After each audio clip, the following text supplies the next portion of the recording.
Hello my dear students, स्वागत है तमारू सरस्वती गणित मथक पर। આપણે જોઈ રહ્યા છે ચેપ્ટર નંબર 5 સમાંતર શ્રેણી અરિથમેટિક પ્રોગ્રેશન। તો સ્વાધ્યાય 5.3 ના આજે આપણે 12 અને ત્યાર પછીના પ્રશ્નોના સોલ્યુશન જોઈશું। તો પ્રશ્ન 12 છે 6 વડે વિભાજ્ય પ્રથમ 40 ધન પૂર્ણાંકોનો સરવાળો શોધો। હવે 6 વડે વિભાજ્ય પ્રથમ 40 ધન પૂર્ણાંક એ કેવી શ્રેણી રચે છે? સાન શ્રેણી। પ્રથમ 40 એટલે 40 પદો નિશ્ચિત છે, નિશ્ચિત પદો હોય એને સાન શ્રેણી કહેવાય।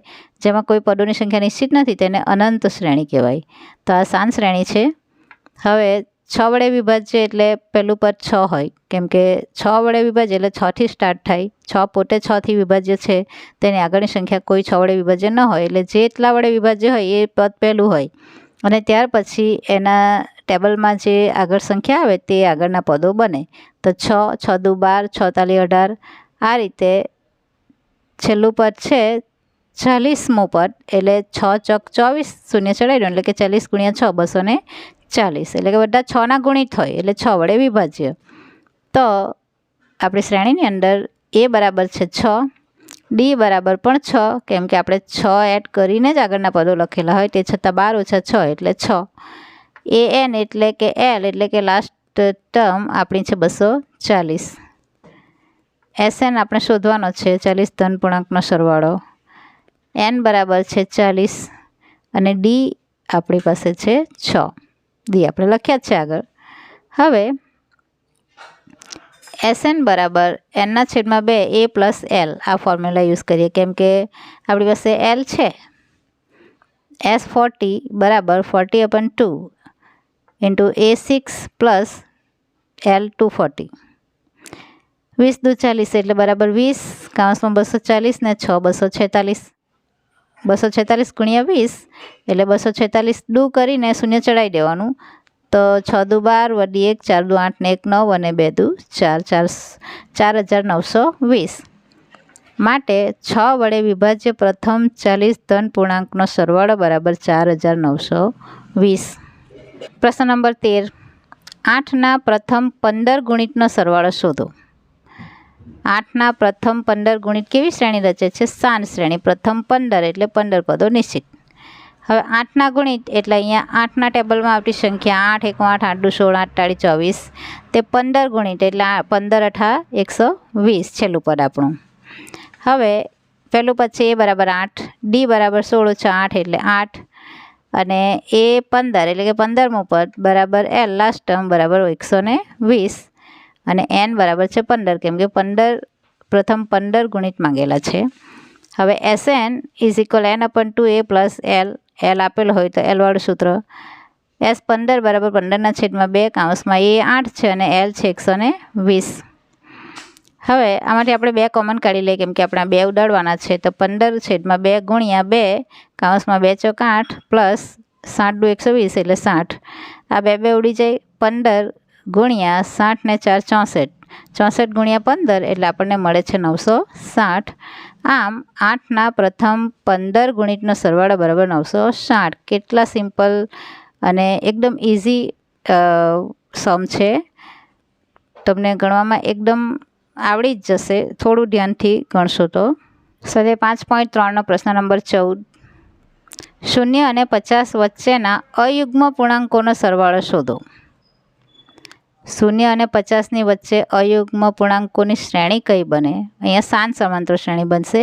હવે એમાં પહેલી અયુગ્મ સંખ્યા કઈ? 1, અયુગ્મ એટલે એકી સંખ્યા, અને બીજી છે એના પછી આવતી 3, પછી 5, આ રીતે છેલ્લી 50ની આગળની 49, આ બધી અયુગ્મ પૂર્ણાંકોની શ્રેણી છે। તો પહેલું પછી એ બરાબર 1, ડી બરાબર છે 2, કેમ કે આપણે 2 2 એડ કરીને આગળના પદ મળતા જાય, અથવા 3 - 1 એટલે 2। એલ બરાબર એન બરાબર 49 આપણું છેલ્લું પદ। એન શોધવાનો છે એટલે કે કેટલા પદો છે તે આપણને ખબર નથી, અને એસએન બરાબર ક્વેશ્ચન માર્ક એટલે કે સરવાળો શોધવાનો છે આ બધા પૂર્ણાંકોનો।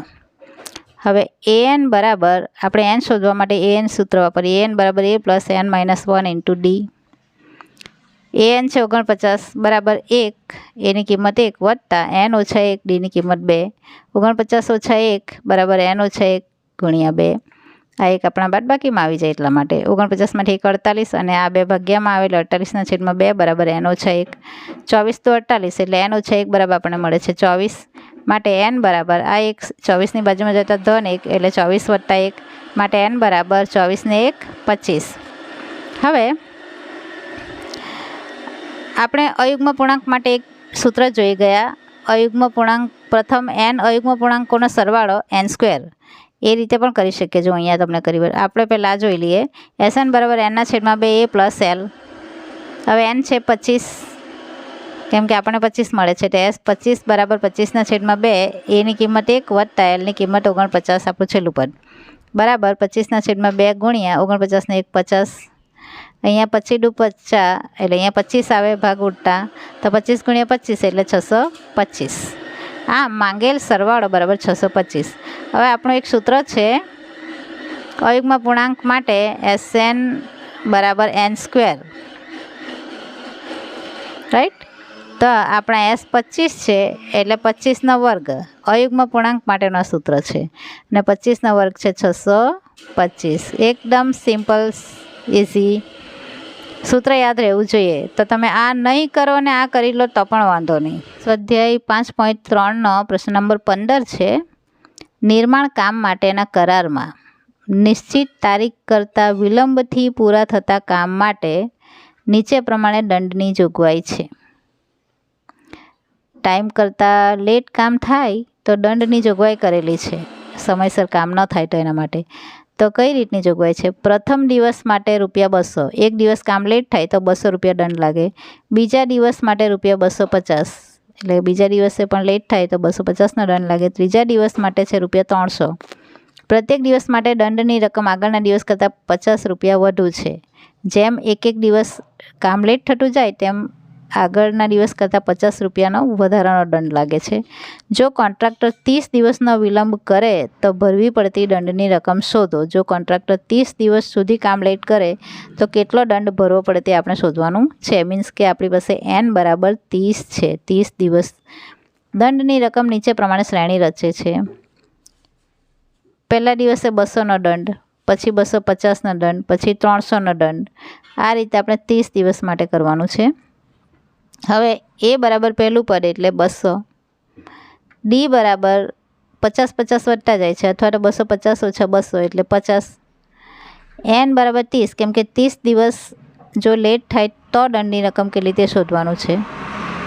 S 30 આપણે શોધવાનો છે એટલે કે 30 દિવસમાં કુલ કેટલી દંડની રકમ થાય। ધારો કે આજે 200 છે તો કાલે 250 છે, પરમ દિવસે 300 છે તો ટોટલ 30 દિવસે કેટલી દંડની રકમ થાય તે આપણે શોધવાનું છે। સરવાળાનું સૂત્ર મૂકી દઈએ Sn બરાબર n/2 2a + n - 1 × d। અહીંયા આપણે છેલ્લું પદ નથી આપણી પાસે પણ ડી છે એટલે માટે ડીવાળું સૂત્ર યુઝ કરીશું। હવે n 30 છે, 30 દિવસ કામ લેટ થાય છે તો S 30 બરાબર 30/2 કૌંસમાં 2 × 200 એ પહેલું પદ છે 200 વત્તા n - 1 એટલે 30 - 1 29 × ડીની કિંમત છે આપણી 50। હવે અહીંયા 15 દુ 30। જો અહીંયા જ્યારે ઉપરની બેકી સંખ્યા હોય ને 2 વડે ભાગ ચાલી જાય ત્યારે અહીંયા 2 કોમન કાઢવાની જરૂર નથી। જ્યારે ઉપરની સંખ્યા અયુગ્મ હોય તો જ આપણે 2 ઉડાડવા માટે 2 આમાંથી કોમન કાઢવાના। તો અહીંયા તો 15 મળે છે આપણને એટલે 200 દુ 400 કૌંસમાં વત્તા 29 × 50 એટલે 1450। અહીંયા 9 × 5 = 4505 વધી 4 5 દુ 10 ને 4 14 અને આ શૂન્ય ચડાવી દેવાનું એટલે ₹1450 બરાબર 15 ગુણ્યા 1450 વત્તા 400 એટલે 1850। 1850 ગુણ્યા 15 એટલે આપણને જવાબ મળે છે 27750। આમ કોન્ટ્રાક્ટરે ભરવી પડતી દંડની રકમ જો એ 30 દિવસ કામ લેટ કરે તો એને ટોટલ રૂપિયા ભરવા પડે ₹27750। તો આ છે આપણા સ્વાધ્યાય 5.3ના 12, 13, 14, 15 સુધીના પ્રશ્નો। હવે પછીના વિડીયોમાં આપણે આગળના પ્રશ્નોના સોલ્યુશન જોઈશું। ત્યાં સુધી આવજો વિદ્યાર્થી મિત્રો। જય મા સરસ્વતી। Thanks for watching.